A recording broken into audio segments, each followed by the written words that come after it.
Hey, hey, what's going on, everybody? Welcome back to Holistic and Well. I'm Wendy, and this is a space to cultivate better health through herbalism, intentional wellness, and self-healing. I absolutely love incense. Just something about it that I gotta have it. And this is a really nice one. This is called Moon Goddess. I get this from Phoenix Herbs if you're here in Kansas City. If you're not, comment below and I'll be happy to get you some.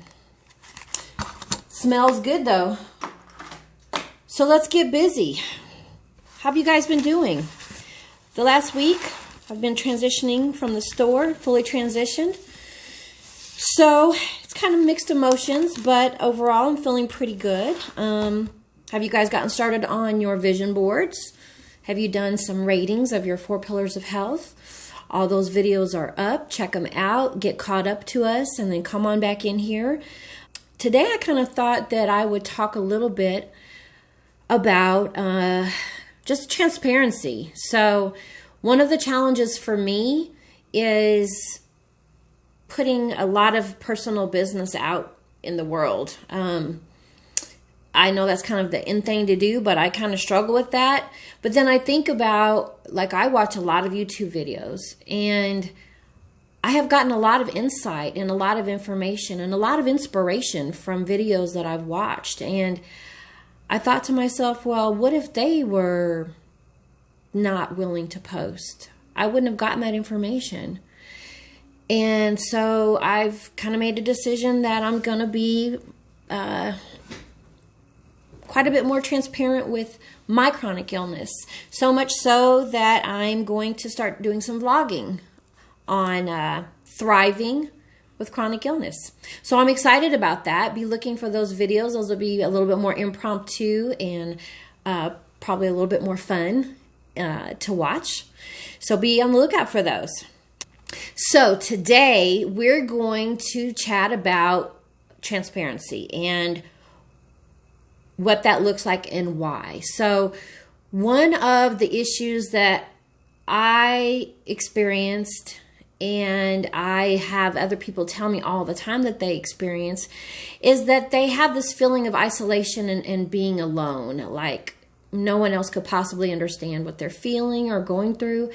And the reality is that when you have certain chronic illnesses, people can't see. Like if I were to walk into a room and I had a cast on my leg, people would be able to calculate and say, okay, she probably has X, Y, or Z issues. Like maybe she has a problem getting up and down stairs, or maybe her leg itches, or those kind of things. But when you have chronic illness that's on the inside that nobody can see, it can be a little daunting, because when people tend to not see it, they tend to not understand it. And I was one of those people, which is really, the irony of that is crazy, because, I mean, I am very forthcoming that I struggle with anxiety and seasonal depression. And those are things that you necessarily don't see, but it's very real. And so I know there have been times that I have to check myself about making sure that I'm not being judgmental of other people regarding their illnesses, because that's how people really feel alone, is when people aren't understanding and empathetic. So that's the problem we're tackling today, is you feel sad, you feel alone, you feel isolated. What can you do?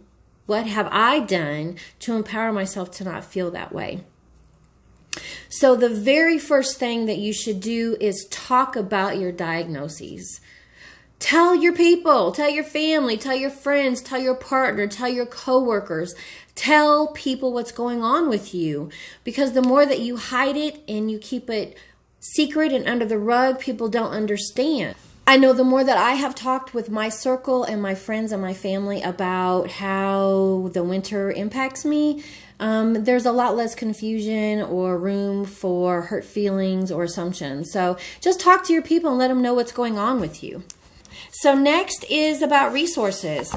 So look for podcasts, look for books, look for websites of information that is pertinent and pertains to what you're experiencing.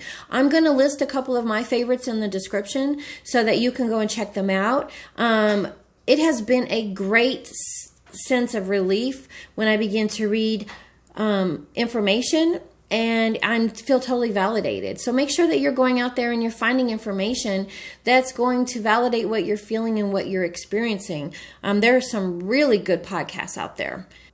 And then that third point would be to make sure that you are journaling your experience. I've said this probably 3 times so far, past videos, but make sure you're getting a notebook or do it on your computer or do it in an app.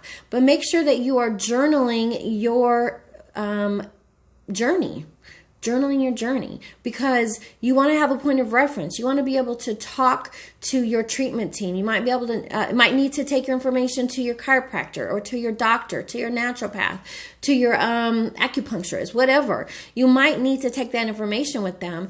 If you haven't been consistently journaling that, then you don't have accurate information. And if you don't have accurate information, they're not able to support you and give you the best recommendation or services or products available that could be helpful to you. So talk to people about your diagnosis. You want to make sure that you are utilizing resources, and I'm going to give you some of those to get you started, and also documenting your journey. I know there's some people, I've had clients that they have, instead of traditional journaling, they have done videos and uploaded them to YouTube and just make it a private channel so that they're able to go back through and look at everything they documented. So just get creative with it, and remember it's just part of the journey so that you're having fun. So to help this process, I have a wellness audit on my website available to you for free that will help you answer some questions and kind of put some things in perspective and organize your thoughts on how things are going with your wellness. So you can add that to your journal, and you're able to create a plan of action in terms of talking to people, journaling your journey, and also being able to find those resources. Thriving with chronic illness will be coming up here probably in the next week or so. I don't know if I'll have a specific day that I will upload those, but be looking for them. So make sure you subscribe so that you don't miss out. And if you like this video and the contents, please give me a thumbs up. Holistic and Well on Facebook as well as Instagram. And guess what? Your girl is on TikTok. I've been having fun with the music videos. And you know what? I'm probably going to get on there and be goofy because that's just kind of my nature. So that's it for today. I hope this information has been helpful. You could have been anywhere in the world, but you decided to hang out with me for these few minutes, and I truly appreciate it. So until next week, you take care of yourself and be holistic and well. Bye-bye.